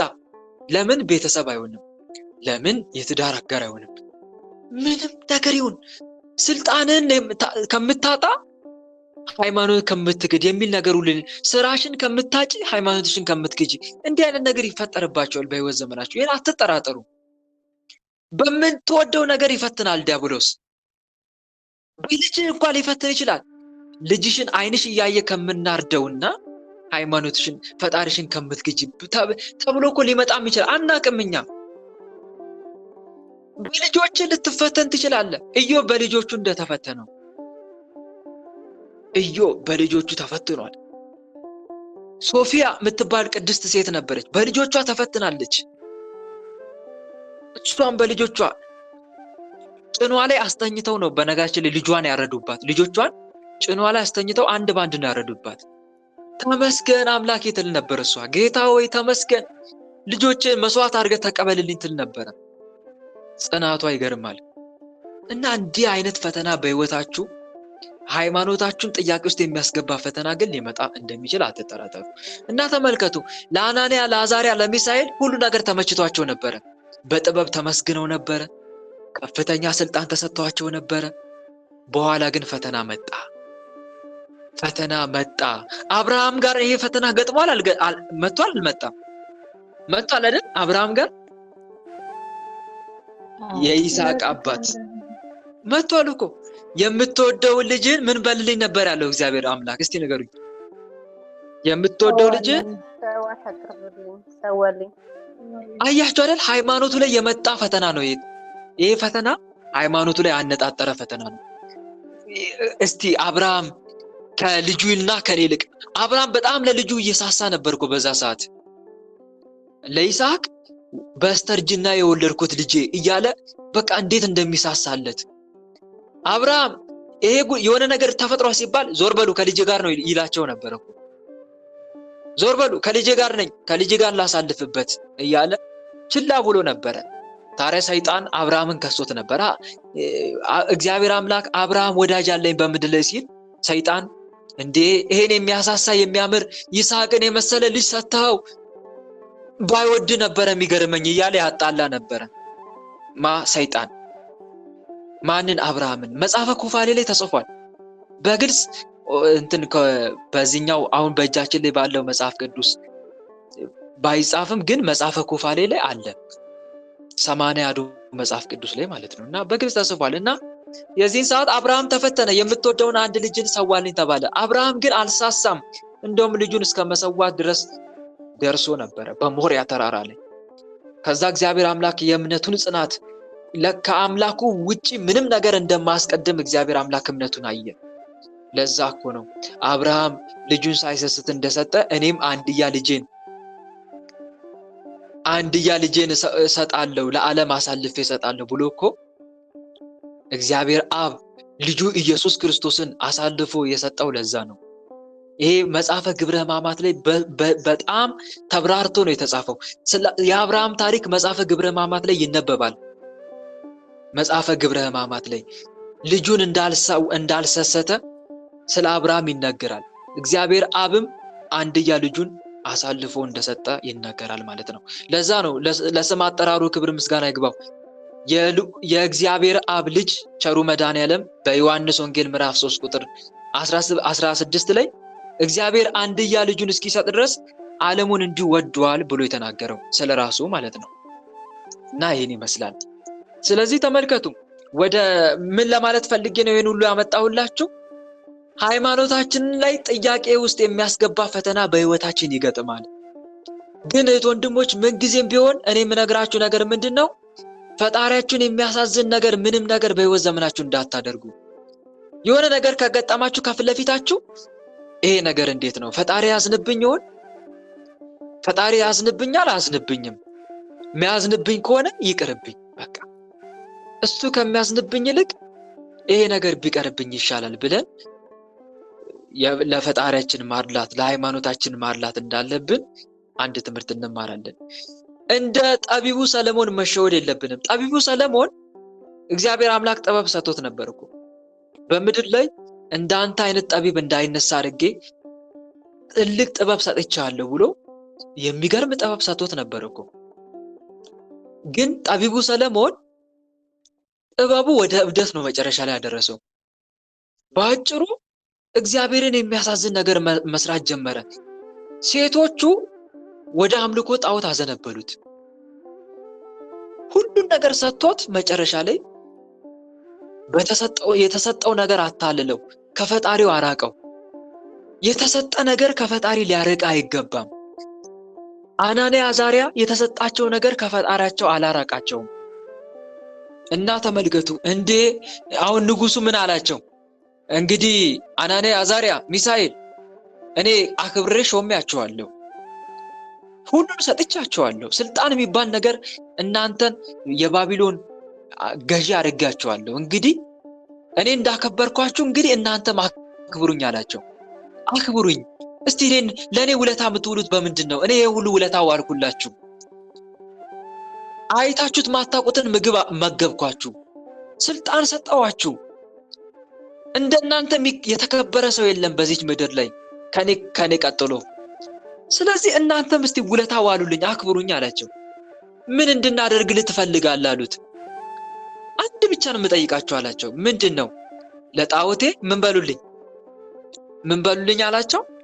ስገዱልኝ። አዎ ይሄ አሁን እዚህ ጋር ነው ተመልከቱ፣ የአናንያ ቆራጥ ውሳኔ።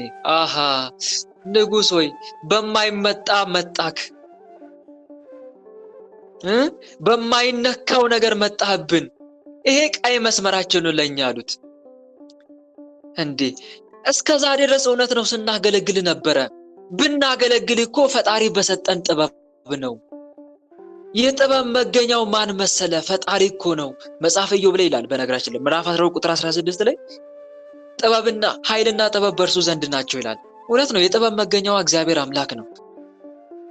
ንጉሥ ሆይ የምታደንቀን እኮ እሱ በሰጠን ጥበብ ነው።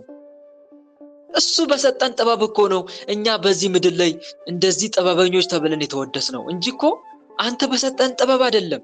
እርግጥ ነው አክብረህናል። ያከበርከን እኮ ጥበባችንን አይተነው። ጥበባችን ምንጩ ደግሞ ፈጣሪ ነው። ምን እሱን ትላለህ? ይሄ ምን ተነፍሰው እስትንፋስ ይታያል? እሱን የሰጠን ማን መሰለክ አሉት። ይሄ ምን ምገው አየር የማን መሰለክ? የፈጣሪ እኮ ነው። የልዑል እግዚአብሔር ገንዘቡ እኮ ነው። ምን እሱን ትላለህ? ይሄ ሰውነታችን የማን መሰለክ? እሱ እኮ ነው። አረ ምን እሱን ትላለህ? የምንረግጠው ምድር የማን መሰለክ? እሱ የያዘውን ምድር እኮ ነው። በእጁ የያዘውን ምድር እኮ ነው የምንረግጠው። አረ ምን እሱን ትላለህ? ይሄ ቀና ብለህ የምታየው ሰማይ እኮ የእሱ ነው አለ። የእሱ እኮ ነው እንዴ! እሱ ላይ እንዴት እንክዳለን? እንዴት እናብላለን? እሱን እንዴት ይካዳል? የፈለከውን አድርግ። ከፈለክ ስጋችንን ለአንበሶች መስጠት ትችላለህ። አይደለም ለእሳት የፈለከውን ብታደርግ ይሄን አምላክኛ የሚክድ ስነ ልቦና የለንም። በጭራሽ አናደርገውም አሉት። እስከዚህ ድረስ ንቃችሁኛል ማለት ነው አለ። እንዴት ብትንቁኝ ነው እንዲህ የአይነት ምላሽ ብትመልሱልኝ? እጁን አጨበጨበ። ዘቦች ቶሎ ብላችሁ ሰዱልኝ እነኚህ ሶስቱን አናንያ፣ አዛርያ፣ ሚሳኤልን እሳት ውስጥ ወርውሩልኝ አላቸው። ወረወሯቸው።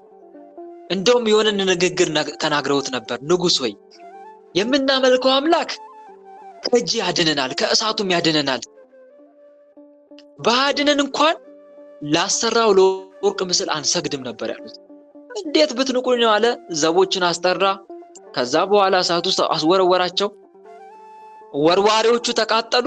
እነኚህ ሶስቱ ግን ምንም ሳይሆኑ ወጡ። እዛው እሳት ውስጥ ይዋኛሉ። እግዚአብሔር አምላክ ሊቀ መላእክት ቅዱስ ገብርኤልን ላከላቸው። ታኅሳስ 19 የሚከበረው በነገራችን ላይ ከዛ አንጻር ነው። ታኅሳስ 19 ሊቀ መላእክት ቅዱስ ገብርኤል አናንያን፣ አዛርያን፣ ሚሳኤልን ፈጥኖ የረዳቸው ከእግዚአብሔር ተልኮ እሱ ነው። እሳቱን አቀዘቀዘላቸው። እንዳይበላቸው እንዳያቃጥላቸው አደረጋ። ናቡከደነጾር እጁን ባፉ ጫነ። እንዴ እኔ የታልኳቸው 3 ሰዎች አይደሉ እንዴ? እና የአራተኛው ማን ነው? እንዴት ያምራል እንዴ! የአምላክ ልጅ ይመስላል። እንደዚህ አይነት የሚያምር መልክ፣ እንዲህ አይነት የሚያንጸባርቅ መልክ አይኔ አይቼ አላውቅም። መላእክት እንደዛ ናቸው፣ ግሩማን ናቸው። በመልክም እጅግ በአጭሩ ከሰው አይምሮ በላይ ናቸው። ከሰው አይምሮ በላይ ናቸው። እንደውም ስለ አንድ ቅዱስ ይናገራል። አባቶቻችን ቅዱስ ዮሐንስ አጺር እንደሆነ ይናገራሉ። ቅዱሳን መላእክት አንድ ቅዱስ ገበያ ሄዶ ቅዱሳን መላእክቱን ያያቸዋል። ሚካኤልን፣ ገብርኤልን ያያቸዋል። እንዴ መልካቸውን እያየ ይደነቃል። እና እጅግ መልከ መልካም ናቸውና እንዴ ይሄ ማን ነው? የአምላክ ልጅ ይመስላል። አራተኛው ማን ነው? ደግሞ ከነሱ ጋር አብሮ ቆሞ እሳቱን ሲያቀዘቅዝላቸው መለከታለሁ ብሎ እጁን ባፉ ጫነ። አናንያ፣ አዛርያ፣ ሚሳኤል፣ ሲድራቅ፣ ሚሳቅ፣ አብደናጎ ኑጡ አላቸው። ኑጡ። የዚህን ሰዓት አወጣቸው። አምላካችን መልአኩን ልኮ አዳነን አላቸው። እንደውም እግዚአብሔርን አመሰገኑት። ከዛ በኋላ እግዚአብሔርን አመሰገነ ናቡከደነጾር። የአናንያ፣ የሚሳኤል፣ የአዛርያ ወይም ደግሞ የሲድራቅ፣ የሚሳቅ፣ የአብደናጎም አምላክ ሕያው ነው። በሰማይም ሆነ በምድርም እሱን የሚመስል አምላክ የለም አለ። እሱን የሚመስል አምላክ በጭራሽ የለም አለ። መሰከረ በአፉ። ከዛ በኋላ እነሱን አከበራቸው እና ይሄ ታሪክ ይነገራል። ግንቦት 10 ቀን የሚነገርበት አንዱ ይሄ ነው። ሁለተኛው ደግሞ ግንቦት 10 ቀን እነኚህ ቅዱሳን አረፉ። ካረፉ በኋላ ንጉሱ አከበራቸው። ሳጥን አሰርቶ ከዝሆን ጥርስ ሳጥን አሰርቶላቸው ከዛ በኋላ እዛው አስቀበራቸው። እሱም ልክ እንደዚሁ ከነሱ ጋር አብሮ ተቀበረ። እዚህ ጋር አንድ ነገር እናስተውላለን ወንድሞች። እነኚህ ቅዱሳን አጽማቸው እዛው ባቢሎን ሀገር ነው። ባቢሎን ማለት ኢራቅ። ኢራን ፋርስና ሜዶን የሚባል ግዛት ያለባት ቦታ እሷ ናት። ኢራን ናት። የፋርስ ንጉስ ኢራናውያን እነሱ ናቸው።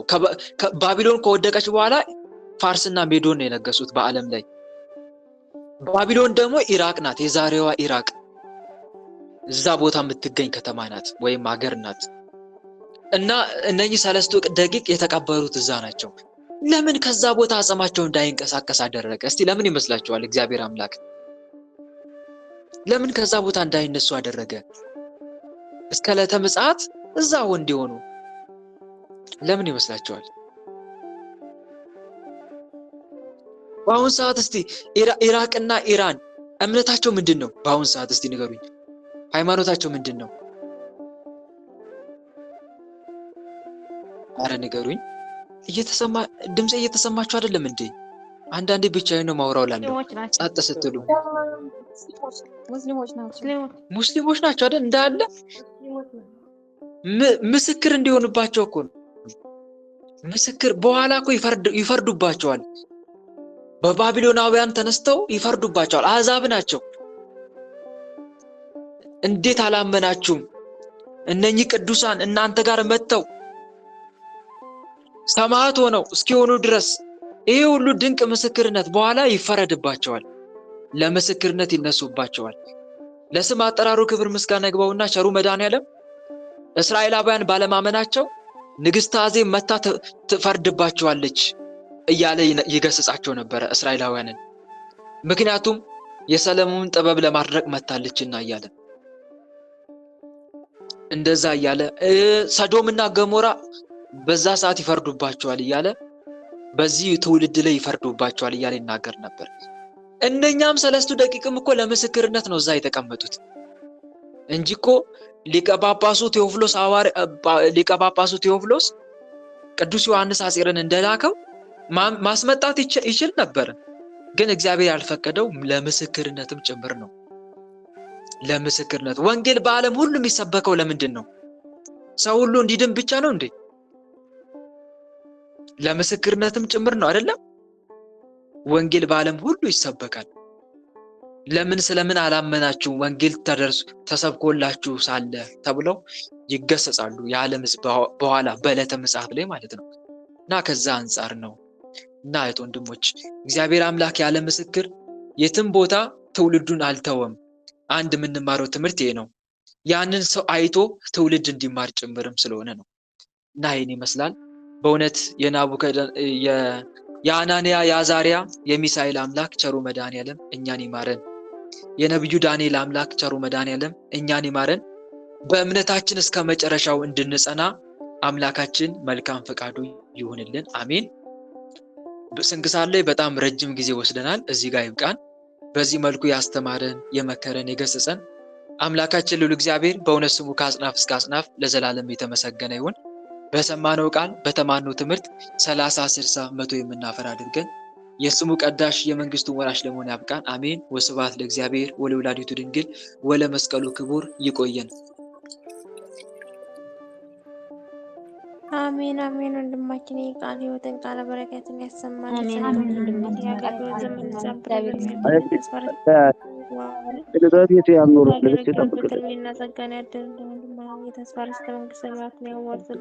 አንተ አስተማሪ የመከረ የሰማነው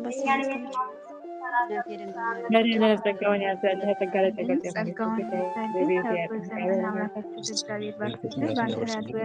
የመከረን አምላካችን እግዚአብሔር ስሙ የከበረ የተመሰገነ ይሁን። የሰማነውን በእዝነት ማስመሰል